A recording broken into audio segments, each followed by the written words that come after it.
Hello everyone, this is Jason Mendoza, Enterprise Rep over at VirtualWorks, and I wanted to walk through the integration we've created between the ViaWorks Enterprise Search Engine and Alfresco Share.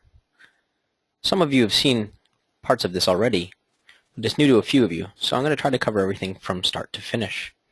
So here we are, we're in an Alfresco installation, and what we've done is we've actually replaced Alfresco's embedded search engine with the ViaWorks Enterprise Search Engine.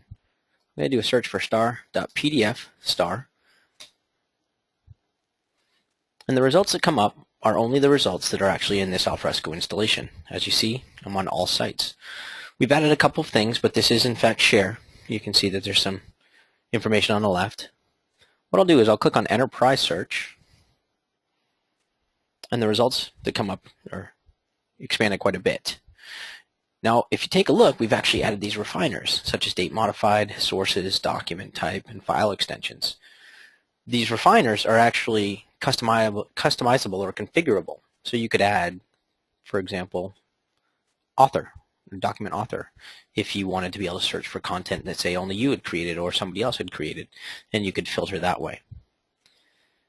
We've also added some watermarks over here to give people an idea of what, where the content they're searching lives.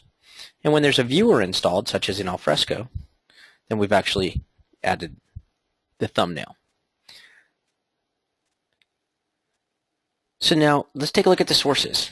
For this installation, for this demonstration, we've actually connected a few different things, but we've actually got a number of other systems that we could use to connect to Alfresco as well. But in this case, we've got a file server, we've got Alfresco Finance, we've got an Exchange server. This is the Alfresco install that we're living in right now, and SharePoint. Now to show the connection that we've actually done with Alfresco, I'm actually going to refine down to just the documents that live in the finance installation. So this document is familiar to everybody. It comes in every Alfresco installation. What I'll do is I'll right-click it and open it in another tab to show what we've done. When I go over here, here's the document. I can take action on it like I could in any Alfresco installation, assuming I have the authority to A, find it, and B, do anything with it. But if you'll notice, this is Alfresco 2, and the search was done in Alfresco 1. So we've actually found the information in Alfresco 2, only the information that we have the security level to see. And then when we right-click it and open it in another tab, we can then take action on it. If I get rid of this refiner here, and go back to my search, let's talk a little bit about how you might know where things live. So for example, this document lives in both.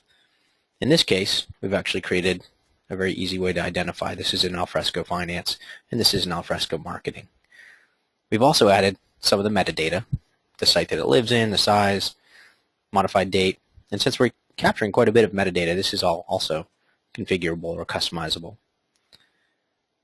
The other thing you want to note is if I actually wanted to perhaps not open the document but see where in Alfresco this lives, I could actually click on the location, and here's the site in which that document lives, again in Alfresco 2. So let's take a look at mailboxes. I think this is going to be something that a lot of Alfresco customers will really like. In this case, we've connected to Exchange. We can also connect to Lotus Notes, and if there's other mail clients that people are using, we could actually take a look at connecting to those as well. I'm going to refine down to just the mailbox. And because I did a search for PDFs, I'm actually going to come up with PDFs. Now, email doesn't come in PDF, but oftentimes there's an attachment to a PDF. And it's important to note that we're not only finding the name of the attachment, but we are actually full text indexing that attachment. So let me go ahead and click on this. And there it goes. It's opened up in my email client. You can see that actually nowhere in here does it say PDF except for within the attachment. And so that's what I've actually found, but opened it up in the application that it lives in. If I pull this refiner back off and go back to my main search, let's take a look at SharePoint. Now I mentioned that we create thumbnails for applications with a viewer, but SharePoint doesn't have a viewer. So when I refine down, I see this is a SharePoint document. I can see the name of the document. If I click on the name of the document, I'm actually going to end up opening it in Adobe because it is in fact a PDF.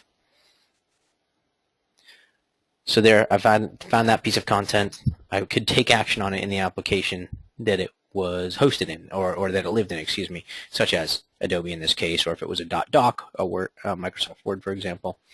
But perhaps, again, I don't necessarily want to open the document. I need to find where it lives in SharePoint. Let me just go ahead and click on that, and then you'll see that we're going to open up the installation of SharePoint. And if I were doing some work with a number of different files that were going to live in this location, then I could, of course, easily access all of those documents from SharePoint.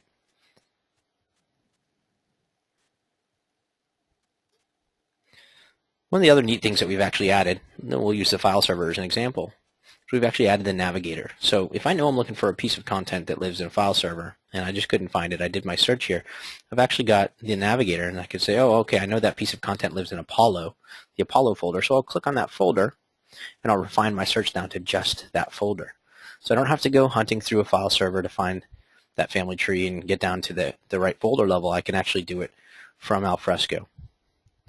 So the net of this, hopefully, would be that Alfresco customers could use Alfresco as that main application where they spend most of their time, because they can access all of their content across the enterprise from Alfresco. Therefore, hopefully, creating more Alfresco installations and expanding business for both of us. So that wraps it up. I think that about covers it. If you have any questions, please do feel free to reach out to us. I'll include my contact information with the email that this video is attached to, and I look forward to speaking soon.